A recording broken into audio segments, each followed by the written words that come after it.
اردو بک summary, rich dad پور dead, وہی جس کی مجھے تلاش تھی۔ میرا خاوند مائک کیش فلو سے بے حد متاثر ہوا، جو ایک جدید تعلیمی ایجاد تھی۔ اسے رابرٹ کیوسکی نے تیار کیا تھا۔ اس نے ہم دونوں کے ابتدائی نمونے پر کام کرنے کے لیے وقت کا تعین کیا، چنانکہ یہ ایک تعلیمی کھیل تھا۔ میں نے اپنی 19 سالہ بیٹی کو بھی مدعو کیا کہ وہ اس کھیل میں حصہ لے گی۔ اس نے حامی بھر لی۔ اس وقت وہ ایک مقامی یونیورسٹی میں زیر تعلیم تھی۔ 15 افراد نے 3 گروہوں میں منقسم ہو کر اس ٹیسٹ میں حصہ لیا۔ مائک نے ٹھیک کہا تھا، میں ایسے ہی منصوبے کی تلاش میں تھی، مگر اس میں ایک قباحت تھی۔ دیکھنے میں یہ ایک رنگین مونوپلی بورڈ جیسا تھا، جس کے درمیان میں ایک بڑے قد کا بنا سنورا چوہا براجمان تھا۔ مونوپلی سے برعکس اس میں 2 راستے تھے، ایک اندر ایک باہر۔ اس کھیل کا منتہا یہ تھا کہ کسی صورت اندر کے راستے سے نکلا جائے، جسے رابرٹ نے ریٹ ریس کا نام دیا تھا، اور باہر کے راستے میں داخل ہوا جائے، جسے وہ فاسٹ ٹریک کہتا۔ رابرٹ کا کہنا تھا کہ فاسٹ ٹریک اس بات کی نشاندہی کرتا ہے کہ امیر لوگ حقیقی زندگی میں کون سے طریقے اپناتے ہیں۔ پھر رابرٹ نے ہمیں ریٹ ریس کی تفصیل سے آگاہ کیا۔ اگر تم لوگ ایک ایسے شخص پر نظر ڈالو جس کی تعلیم واجبی ہے اور جو بہت محنتی ہے، تو اس کا راستہ ریٹ ریس کی مانند ہے۔ جب بچہ پیدا ہوتا ہے، اسکول میں جاتا ہے، والدین کا سر فخر سے بلند ہوتا ہے۔ جب وہ پڑھائی میں اچھے گریڈ لیتا ہے اور اسے کالج میں داخلہ مل جاتا ہے، وہ گریجویشن کرتا ہے۔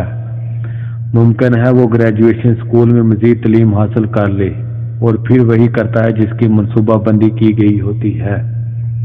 وہ ایک محفوظ اور مستحکم نوکری تلاش کرتا ہے۔ اسے وہ نوکری مل جاتی ہے، وہ وکیل بن جاتا ہے یا ڈاکٹر، فوج میں چلا جاتا ہے یا سرکاری نوکری حاصل کر لیتا ہے۔ عام طور پر وہ اب پیسہ کمانے لگتا ہے۔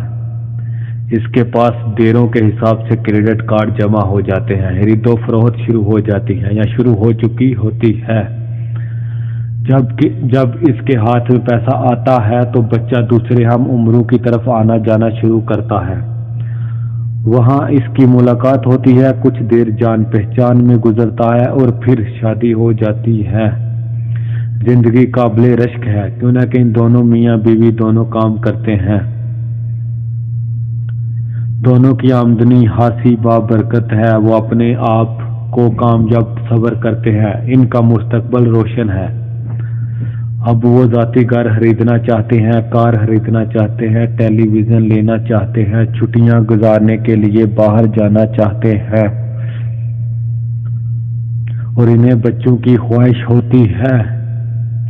بچہ پیدا ہوتا ہے، گھر میں خوشی کی لہر دوڑ جاتی ہے، مگر اس کے ساتھ اخراجات میں اضافہ ہوتا ہے۔ میاں بیوی سمجھتے ہیں کہ ان کا کیریئر بے تحاشا اہم ہے، اور وہ اور زیادہ محنت کرنے لگتے ہیں تاکہ انہیں ترقی ملے اور ان کی تنخواہ میں اضافہ ہو۔ ان کی تنخواہ بڑھ جاتی ہے، مگر ساتھ ہی ایک اور بچے کا اضافہ بھی ہوتا ہے۔ جب یہ گھر چھوٹا پڑ گیا ہے اور بڑے گھر کی ضرورت ہے، وہ اور زیادہ کام کرتے ہیں۔ مالکان ان سے خوش ہیں، ان کی خوشنودی انہیں مزید کام کرنے پر اکساتی ہے، اور وہ کولوں کے بیل کی طرح کام میں جت جاتے ہیں۔ وہ تعلیمی اداروں میں جاتے ہیں، فالتو وقت میں تربیت حاصل کرتے ہیں تاکہ زیادہ پیسے کما سکیں۔ پھر وہ ایک اور نوکری کر لیتے ہیں تاکہ بڑھتے ہوئے اخراجات کا سامنا کر سکیں۔ ان کی آمدنی میں اضافہ ہوتا ہے، ساتھ ہی ٹیکس کی شرح بھی بڑھ جاتی ہے، اور ماہانہ قسط میں اضافہ ہوتا ہے، کیونکہ بڑے مکان کی قسط زیادہ ہے۔ ان کی سوشل سیکیورٹی کی ماہانہ قسط بھی جاتی ہے، اور انہیں بہت سے دوسرے ٹیکس ادا کرنے پڑتے ہیں۔ ہر مہینے جب تنخواہ کا ایک بڑا چیک انہیں تھمایا جاتا ہے تو وہ بہت خوش ہوتے ہیں، مگر فوری بعد جب یہ سارے کا سارا چیک ہوا میں تحلیل ہو جاتا ہے تو وہ حیران رہ جاتے ہیں۔ وہ کچھ میوچل فنڈ خریدتے ہیں اور کریڈٹ کارڈ کے ذریعے کھانے پینے کی اشیاء کی خریداری کرتے ہیں۔ بچوں کی عمریں 5 سے 6 سال ہو جاتی ہیں۔ اب ان کی تعلیم کے لیے بھی بچت کرنی ہے اور اپنے بڑھاپے کے لیے بھی کچھ بچا کر رکھنا ہے۔ خوشحال جوڑا جو 35 سال پہلے پیدا ہوا باقی زندگی کے لیے ریٹ ریس میں الجھ چکا ہے۔ وہ اپنی کمپنی کے مالک کے لیے کام کرتے ہیں، حکومت کو ٹیکس دیتے ہیں، محنت کرتے ہیں، مکان کی قسطیں ادا کرتے ہیں اور کریڈٹ کارڈوں کا پیٹ بھرنے کے لیے کام کرتے ہیں، اور پھر اپنے بچوں کو نصیحت کرتے ہیں محنت سے پڑھو، اچھے گریڈ حاصل کرو، ایک اچھی نوکری ڈھونڈو۔ انہوں نے پیسے کے بارے میں کچھ بھی نہیں سیکھا سوائے ان لوگوں سے جنہوں نے ان کی سادگی سے فائدہ اٹھایا اور تمام زندگی محنت کرتے رہے، اور پھر یہی تحریک اگلی نسل میں منتقل ہو جاتی ہے اور محنتی لوگوں کا ایک نیا طبقہ وجود میں آتا ہے۔ یہ ریٹ ریس ہے۔ اس ریٹ ریس سے نکلنے کا ایک ہی راستہ ہے کہ حساب کتاب میں ہم بے مثال ہوں، سرمایہ کاری کی ہمیں سود بدھ ہو، اور ان دونوں پر عبور حاصل مشکل ہے۔ ایک مستند CPA کے بطور جس نے بگ 8 بڑے اکاؤنٹنٹ فرم میں کام کیا ہو، مجھے یہ دیکھ کر حیرانگی ہوئی کہ رابرٹ نے ان دونوں مضامین کی تعلیم کو دلچسپ اور جاندار بنا دیا تھا۔ اس سارے عمل کو اس طریقے سے محفی رکھا گیا تھا کہ جب ہم انتہائی توجہ سے ریٹ ریس سے نکلنے کی کوشش کر رہے تھے تو جلد ہی ہم اس بات کو بھول گئے کہ ہم سیکھ رہے تھے۔ جلد ہی یہ پروڈکٹ ٹیسٹ میرے اور میری بیٹی کے درمیان ایک دلچسپ دوپہر میں تبدیل ہو گیا۔ ہم ان چیزوں کے بارے میں بات چیت کرنے لگے جن کے بارے میں ہم نے پہلے کبھی سوچا بھی نہ تھا، چنانکہ ہم پیشہ ورانہ اکاؤنٹنٹ تھی، لہذا آمدنی کی تفصیل اور بیلنس شیٹ بنانا میرے لیے آسان تھا۔ چنانچہ میں نے اپنی بیٹی اور دوسروں کی مدد کرنی شروع کی اور انہیں کئی ایسی چیزیں بتلائیں جن کے بارے میں ان کی معلومات نہ ہونے کے برابر تھی۔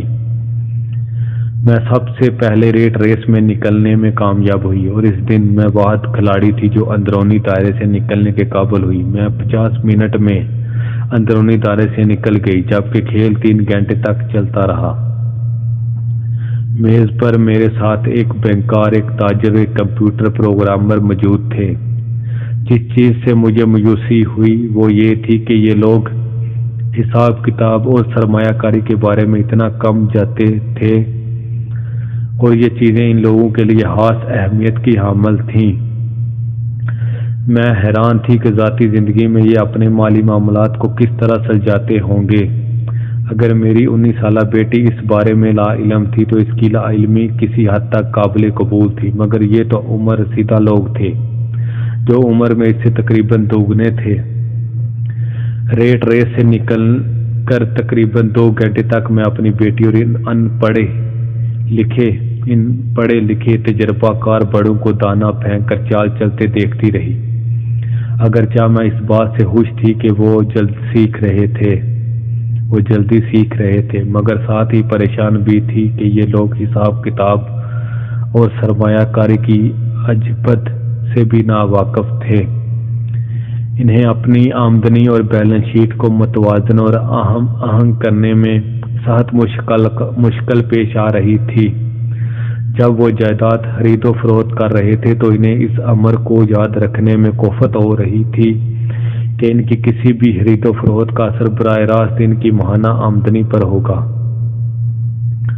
مجھے خیال ہوا کہ لاکھوں لوگ دنیا میں ایسے ہوں گے جنہیں مالی مشکلات کا سامنا ہوگا، محض اس لیے کہ انہیں یہ مضامین پڑھائے نہیں گئے اور اس بارے میں ان کی معلومات صفر کے برابر تھی۔ اللہ کا شکر ہے کہ وہ اس وقت انتہائی اہمیت سے کھیل میں لگے ہوئے تھے اور جیتنے کی سر توڑ کوشش کر رہے تھے۔ باقی تفکرات ان کے ذہنوں سے ہو گئے تھے۔ جب کھیل ختم ہوا تو رابرٹ نے ہمیں اپنے نفع نقصان کو جانچنے کے لیے 15 منٹ کا وقفہ دیا۔ میری میز والا صنعت کار اس کھیل سے خوش نہ تھا، اسے یہ کھیل پسند نہ تھا۔ اس نے اونچی آواز میں کہا، مجھے یہ سب کچھ جاننے کی چندہ ضرورت نہ تھی۔ میں نے اکاؤنٹنٹ ملازم رکھے ہوئے ہیں، بینکروں سے میرا رابطہ ہے اور وکیل رکھے ہوئے ہیں، مجھے اس بارے میں سب کچھ بتا دیتے ہیں۔ اس کے جواب میں رابرٹ نے کہا، کیا تم نے کبھی دھیان دیا ہے کہ زیادہ تر اکاؤنٹنٹ امیر نہیں ہوتے اور بینکرز، وکیل، اسٹاک بروکر اور پراپرٹی ڈیلر بھی عام طور پر متوسط طبقے سے تعلق رکھتے ہیں؟ انہیں کافی پتہ ہوتا ہے، وہ ہوشیار ہوتے ہیں، مگر وہ امیر نہیں ہوتے، کیوں نہ کہ ہمارے مدرسوں میں ہمیں وہ نہیں سکھایا جاتا جسے امیر لوگ جانتے ہیں۔ ہم ان لوگوں کی نصیحتیں لیتے ہیں، لیکن ایک دن ایسے ہوتا ہے کہ آپ سڑک پر جا رہے ہیں، آپ کو کام پر جانے کی جلدی ہے، مگر ٹریفک پوری طرح پھنسی ہوئی ہے۔ آپ اپنے دائیں بائیں دیکھتے ہیں اور اچانک آپ کی نظر اپنے اکاؤنٹنٹ پر پڑتی ہے جس کی کار بھی اس بھیڑ میں پھنسی ہوئی ہے، اور پھر آپ کو اپنا بینکر بھی انہی حالات سے دوچار دکھائی دیتا ہے۔ اس سے آپ کو سبق ملتا ہے۔ کمپیوٹر پروگرامر بھی اس کھیل سے خوش نہ تھا۔ اس نے کہا، سافٹ ویئر کی مدد سے مجھے تمام مطلوبہ معلومات حاصل ہو جاتی ہے۔ تاہم بینکر اس کھیل سے متاثر ہوا۔ اسکول میں تعلیم کے دوران میں نے یہ پڑھا ہے، میرا مطلب ہے حساب کتاب، مگر عملی طور پر اسے آزمانے کے بارے میں مجھے کچھ پتہ نہ تھا۔ اب مجھے پتہ چلا ہے، مجھے ریٹ ریس سے باہر نکلنے کی ضرورت ہے۔ مگر میری بیٹی نے اس کھیل کے متعلق جو کچھ کہا، اس سے میں متاثر ہوئی۔ مجھے اس پڑھائی سے مزہ آیا۔ اس نے کہا، پیسہ جس طرح کام کرتا ہے اور سرمایہ کاری کے بارے میں مجھے بہت کچھ معلوم ہوا۔ پھر کہنے لگی، اب مجھے معلوم ہوا ہے کہ میں ایسا پیشہ چنوں جو میری امنگوں کے عین مطابق ہو، اور محض جاب سیکورٹی کے نقطہ نظر سے کوئی پیشہ اختیار نہ کروں کہ اس میں اتنا تحفظ ہے، اتنے فوائد ہیں یا اتنی تنخواہ ہے۔ جو کچھ اس کھیل نے مجھے سکھایا، اس کے مطابق میں تعلیم کے معاملے میں آزاد ہوں، اور وہی تعلیم حاصل کروں گی جس کے لیے میرا دل راضی ہوگا، بجائے وہ تعلیم حاصل کرنے کے کیوں نہ کہ مارکیٹ میں اس کی مانگ ہے۔ اگر میں نے سیکھ لیا تو نہ مجھے جاب سیکورٹی کی فکر ہوگی اور نہ سوشل سیکورٹی کی، جس سے میرے ہم جماعت آج کل دوچار ہیں۔ انہیں یہ فکر کھائی جا رہی ہے کہ تعلیم حاصل کرنے کے بعد ان کا کیا بنے گا۔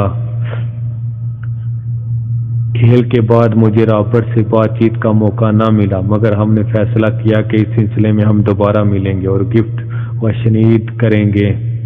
میں جانتی تھی کہ اس کھیل کے ذریعے وہ دوسرے لوگوں کو مالی معاملات میں خود کفالت سکھانے کا خواہش مند تھا، اور میں بھی اس کے منصوبوں کے بارے میں جاننے کی مشتاق تھی۔ میں اور میرے خاوند نے مسٹر اور مسز رابرٹ کے ساتھ اگلے ہفتہ عشاء پر ملاقات کا بندوبست کیا۔ اگرچہ ہم پہلی دفعہ ملے تھے، مگر یوں لگتا تھا جیسے ہم مدتوں سے ایک دوسرے کو جانتے تھے۔ ہمیں اندازہ ہوا کہ ہماری بہت سی قدریں مشترک تھیں۔ ہم نے اسپورٹس کے بارے میں بات چیت کی، ڈراموں پر تبصرہ کیا، ریستورانوں کے متعلق گفتگو کی، اور بہت سے دوسرے سماجی اور معاشی مسائل زیر بحث آئے۔ بدلتی ہوئی دنیا کے بارے میں گفتگو کی۔ ہم نے اس مسئلہ پر خصوصی توجہ دی کہ امریکنوں کی کثیر تعداد ریٹائرمنٹ کے بعد کی زندگی کے لیے کچھ پس انداز نہیں کرتی، اور سوشل سیکورٹی اور علاج معالجے کے انتظام کے دیوالیہ پن کے باعث انہیں بعد ازاں انتہائی تنگی کا سامنا ہوتا ہے۔ کیا میرے بچوں کو 75 ملین ریٹائر لوگوں کی دیکھ بھال کے لیے ادائیگی کرنی پڑے گی؟ ہم حیران تھے کہ لوگ پینشن منصوبے کے خطرات کو کیوں محسوس نہیں کرتے۔ رابرٹ کی زیادہ توجہ امیری اور غریبی کے بڑھتے ہوئے تضاد پر تھی۔ رابرٹ کی زیادہ توجہ امیری اور غریبی کے بڑھتے ہوئے تضاد پر تھی۔ رابرٹ نے مروجہ تعلیمی شیڈول سے ہٹ کر خود ہی سکھایا اور خود ہی پیسہ بنایا۔ وہ پوری دنیا کا چکر لگا چکا تھا، جگہ جگہ لیکچر دیتا، لوگوں کا دل بہلاتا، اور اس طرح وہ جو پیسہ اکٹھا ہوا، اس سے اس نے ہوش مند سرمایہ کاری کی اور 47 سال کی عمر میں ریٹائر ہو گیا۔ وہ دوبارہ فقط اس لیے مخترق ہوا کہ میری طرح اسے بھی اپنے بچوں کے مستقبل کی فکر تھی۔ وہ جانتا تھا کہ دنیا بدل چکی ہے مگر تعلیم وہی ہے، اس میں تبدیلی نہیں ہوئی۔ اس کے خیال میں بچے ناکارہ تعلیم کے اصول میں سال ہر سال ضائع کر دیتے ہیں۔ انہیں وہ مضامین پڑھائے جاتے ہیں جن سے بعد ازاں انہیں کبھی واسطہ نہ پڑے گا۔ انہیں ایک ایسی دنیا کے لیے تیار کیا جا رہا ہے جو کبھی ہی ختم ہو چکی۔ آج کل سب سے خطرناک نصیحت آپ اپنے بچے کو کر سکتے ہیں وہ یہ ہے کہ اسکول جاؤ، اچھے گریڈ حاصل کرو اور ایک محفوظ اور مستحکم نوکری حاصل کرو۔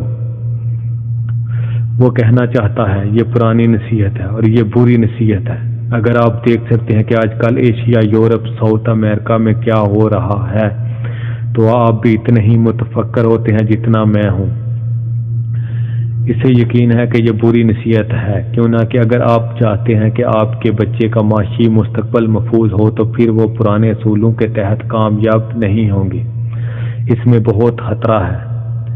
میں نے اس سے پوچھا پرانے اصول سے تمہاری کیا مراد ہے؟ کہنے لگا ہمارے جیسے لوگ کھیل کے دوران جو اصول پیش نظر رکھتے ہیں وہ تم سے مختلف ہے۔ پھر کہنے لگا جب ایک کارپوریشن اپنے سٹاف میں کمی کرنا چاہتی ہے تو پھر کیا ہوتا ہے؟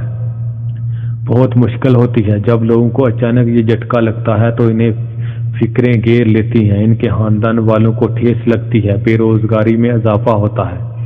میں نے کہا یہ سب ٹھیک ہے مگر کمپنی پر کیا بیتتی ہے، خاص طور پر ایک عوامی کمپنی پر؟ اسٹاک ایکسچینج میں اس کے ساتھ کیا ہوتا ہے؟ عام طور پر جب کمپنی چھانٹی کا اعلان کرتی ہے تو اسٹاک کی قیمت اوپر چلی جاتی ہے۔ میں نے کہا مارکیٹ اس چیز کو پسند کرتی ہے، کیوں نہ کہ اس طرح کمپنی کے اخراجات میں کمی واقع ہوتی ہے۔ یہ کمی ہوا افرادی قوت کو مؤثر بنا کر لی جائے یا پھر خودکار مشینوں کے استعمال میں اضافے سے جو انسانوں کے مقابلے میں زیادہ کارآمد ہو۔ یہ ٹھیک ہے، اس نے کہا، جب اسٹاک کی قیمتیں بڑھتی ہیں تو میرے جیسے لوگ یعنی شیئر ہولڈرز زیادہ امیر ہو جاتے ہیں۔ مختلف اصولوں سے میرا یہی مطلب ہے۔ مزدوروں کا نقصان ہوتا ہے، مالکان اور سرمایہ کار فائدے میں رہتے ہیں۔ رابرٹ نہ صرف یہ کہ اجر اور ملازم کا فرق بیان کر رہا تھا بلکہ یہ بھی بتلا رہا تھا کہ آپ کس طرح اپنی تقدیر کو اپنے بس میں کر سکتے تھے بجائے اس کے کہ اس کی باغ دوڑ کسی اور کو سونپ دیں۔ مگر عام لوگ نہیں جانتے کہ ایسا کیوں ہوتا ہے۔ میں نے کہا وہ صرف یہ کہتے ہیں کہ ان کے ساتھ زیادتی ہوئی۔ اس لیے میں کہتا ہوں کہ بچے کو محض اتنا کہہ دینا کہ اسکول جاؤ اور اچھے گریڈ لو دانش مندی سے بعید ہے۔ اس نے کہا یہ فرض کر لینا پر لے درجے کی جہالت ہے کہ اسکول میں بچہ جو تعلیم حاصل کر رہا ہے وہ گریجویشن کے بعد جب دنیا کا سامنا کرے گا تو اس کے لیے کافی ہوگی۔ ہر بچے کو مزید تعلیم کی ضرورت ہے، ایک مختلف تعلیم کی، اور انہیں نئے اصولوں کے بارے میں جاننا ہوگا۔ پیسے کے بارے میں کچھ ایسے قوانین ہیں جو امیر لوگوں سے محسوس ہیں، اس نے کہنا شروع کیا، اور باقی کے 95% لوگ کھیل کے دوران وہ قوانین اپناتے ہیں جو انہوں نے اسکول اور گھر میں سیکھے۔ اس لیے آج کل بچے سے صرف اتنا کہنا کہ محنت سے پڑھائی کرو اور اچھی نوکری ڈھونڈو کافی نہیں، اور کسی حد تک خطرناک ہے۔ آج کے بچے کو زیادہ ملی جلی پڑھائی کی ضرورت ہے۔ اس میں یہ صلاحیت اجاگر کرنی ہے کہ وہ غلط استدلال سے سچ کو جھوٹ اور جھوٹ کو سچ ثابت کر سکے، اور موجودہ نظام تعلیم میں اس کا فقدان ہے۔ مجھے اس بات کی قطعی پرواہ نہیں کہ اسکول میں کتنے کمپیوٹر ہیں یا تعلیم پر کتنا پیسہ لگ رہا ہے۔ اسکول اس بچے کو وہ مضمون کیسے پڑھا سکتا ہے جس سے وہ خود بہرا ہے؟ تو پھر والدین کو اپنے بچوں کو کیسے پڑھانا ہے اور اسے کیسے وہ مضمون سکھانا ہے جو اسکول کے سلیبس میں موجود نہیں؟ تم ایک بچے کو اکاؤنٹنگ کی تعلیم کیسے دے سکتے ہو؟ اور سب سے بڑھ کر یہ کہ آپ اپنے بچے کو سرمایہ کاری کے بارے میں کیسے بتا سکتے ہو جب آپ بذات خود اس فن سے نا آشنا ہیں؟ میں نے یہ کیا کہ بجائے اپنے بچوں کو یہ کہنے کہ وہ جو بھی کریں احتیاط سے کریں اور خود کو محفوظ رکھیں، میں نے انہیں یہ نصیحت کی کہ وہ ہوشیاری سے کام لیں اور خطرات کو خاطر میں نہ لائیں، ڈر کر قدم اٹھانے کے بجائے کھل کر میدان میں آئیں۔ سوال یہ پیدا ہوتا ہے کہ آپ اپنے بچے کو پیسے کے بارے میں یا دوسری چیزوں کے بارے میں جن کے متعلق آج ہم نے گفتگو کی ہے کیسے بتلائیں گے؟ میں نے رابرٹ سے پوچھا۔ ہم کس طرح اسے عام فہم بنا سکتے ہیں تاکہ بچہ اسے آسانی سے سمجھ جائے، جبکہ ہمیں خود بھی اس بارے میں زیادہ معلوم نہیں؟ میں نے اس بارے میں ایک کتاب لکھی ہے۔ یہ کتاب کہاں ہے؟ میرے کمپیوٹر میں مدت سے میرے کمپیوٹر میں موجود ہے۔ ابھی یہ بے ترتیب ہے اور چھوٹے چھوٹے ٹکڑوں میں بٹی ہے۔ کبھی کبھی میں اس میں تھوڑا بہت اضافہ کرتا رہتا ہوں، مگر ابھی تک میں اسے کتاب کی شکل نہیں دے پایا۔ میں نے اس کتاب کو اس وقت لکھنا شروع کیا جب میری پہلی کتاب سب سے زیادہ بکنے والی کتاب بنی، مگر یہ ابھی نامکمل ہے۔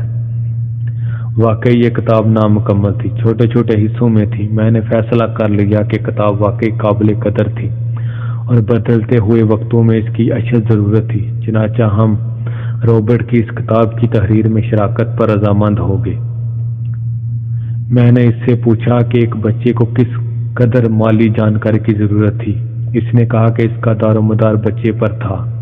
اگر بچپن میں اسے احساس تھا کہ وہ امیر بننا چاہتا تھا اور خوش قسمتی سے اس کا والد امیر تھا اور اس کی رہبری کرنا چاہتا تھا۔ رابرٹ نے کہا کہ تعلیم کامیابی کی بنیاد ہے اور جس طرح تعلیم کے اصول میں ذہنی آمادگی اور چستی اہم ہے، اسی طرح اقتصادی رابط کے میدانوں میں بھی وہی کامیاب ہوگا جو صلاحیتوں سے مالا مال ہوگا۔ آگے جو کچھ لکھا گیا ہے وہ رابرٹ کے دو باپوں کے بارے میں ہے، ایک امیر تھا اور دوسرا غریب۔ جس طرح اس نے یہ صلاحیتیں عمر پر کی تصفیہ کے بعد حاصل کی، دونوں باپوں کے درمیان واضح تضاد اہم پس منظر کی نشاندہی کرتا ہے۔